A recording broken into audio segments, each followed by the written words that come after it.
Instead of going to the South Seas, Mac went to the hospital. Accidents can be traced back to the big argument, ill health, criticism, even a sleepless night, or failure to keep the car in safe running condition. Then there are the more immediate causes, inattention, which means thinking about anything except the business of driving. And nowadays, driving is so automatic, it's easy to fall into this bad habit. We're apt to see other things and not what's in the road ahead.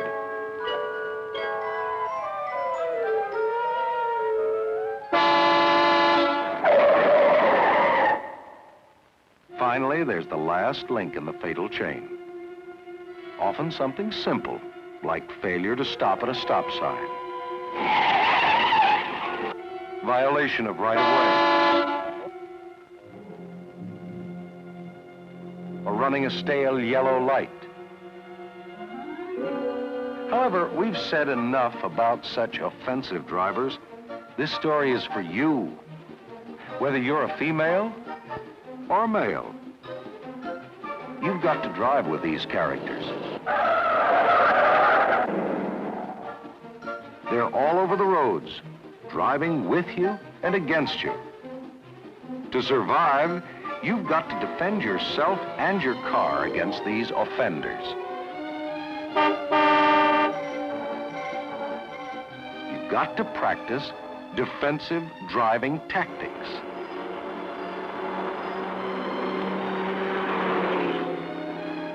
What is defensive driving? To drive defensively means two things. First, always make allowances for the erratic offenders, never permitting yourself to be trapped by anything they might do. Second, and this is the part that goes against the grain, give way and live, rather than arbitrarily asserting your driving rights at all times. We hate to back down to anybody. But remember, it's not a fair contest. The offensive driver is not calm and alert like you are. Sometimes he's practically driving by instinct. And his instinct is usually to press on at all costs. Defensive driving techniques are basic and simple.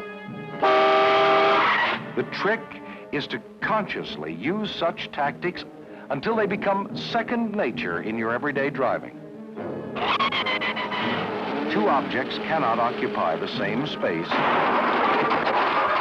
at the same time. So the primary idea is to keep as much clear driving space around you as possible. Be a space driver. As you drive along the street, you must constantly adjust your position with relation to the other cars to maintain this driving space. Your eyes, while they keep checking the foreground, must also keep shifting constantly to assess the driving space situation well ahead. Only by allowing yourself ample protective space and planning every second how to keep it can you properly defend yourself. Every commercial airline pilot flies with a flight plan and an alternate plan, just in case. The defensive driver needs such an alternate plan, a continually changing plan. For example, you are in the middle lane of an expressway and want to get off at the next exit. In the right lane and behind you, there's a solid line of cars. Should you take a chance and try to squeeze in? If you can do so smoothly, okay, but not if you must lose your vital space. It would be better to miss your exit and wait for the next, rather than throw traffic off and jeopardize your safety and others. So the cardinal rules are, first, maintain as much driving space around you as possible, always checking and planning for space well ahead. Second, relinquish your right-of-way. Be willing to lose minutes or miles to avoid becoming a part of any dangerous situation.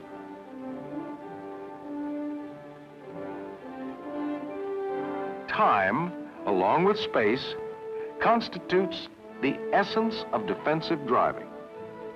You lose a little time and save your life. You may think that the offensive driver gains by pressure driving like this, shooting through every opening, dodging from lane to lane, racing every light.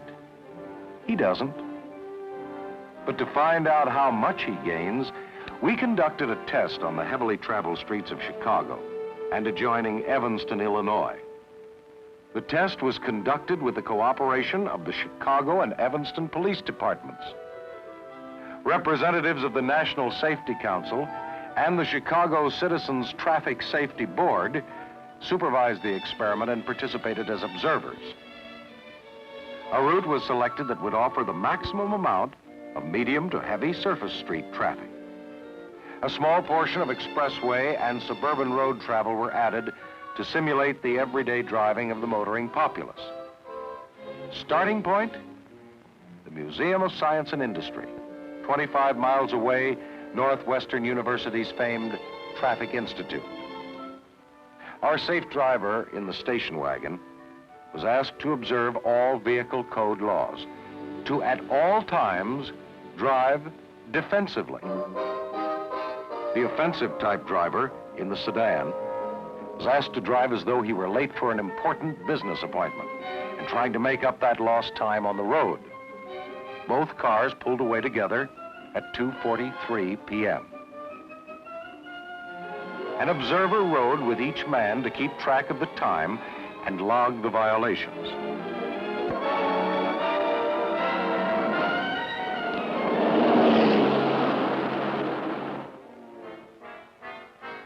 The Chicago police along the route had been alerted to the test so that they wouldn't stop the aggressive driver.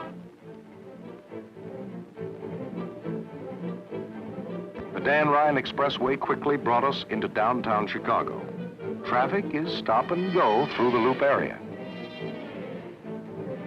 The two cars are separated only by seconds.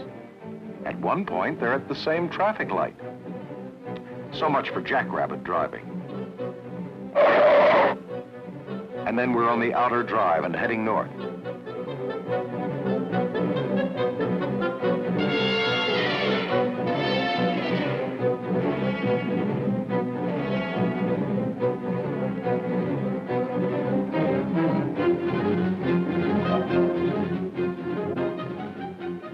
As was to be expected, the offensive driver first crossed the finish line at Northwestern University. 24.7 miles in 58 minutes. The defensive driver arrived at the Traffic Institute 5 minutes and 20 seconds later.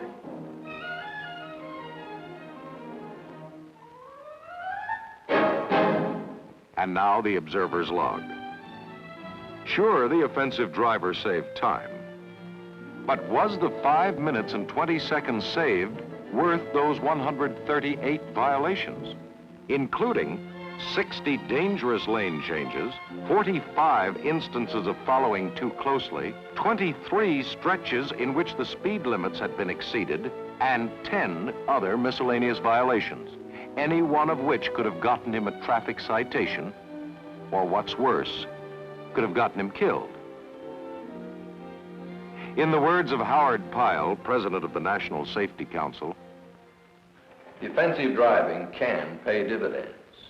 Official road tests like these prove that although jackrabbit driving can save a few seconds now and then, defensive driving can save wear and tear on your nerves, your car, and perhaps someday, even your life. all in all, the whole story can be reduced to these simple points: the ABCs of defensive driving. A, attitude is all important, yours and the other drivers. But the offensive driver's attitude is all wrong. So, B, back down if necessary. Give way. even though you have to relinquish your rights for the moment, because you must have C, space, clear driving space ahead as long as you are in motion. The ABCs add up to D, the big D, for defensive driving.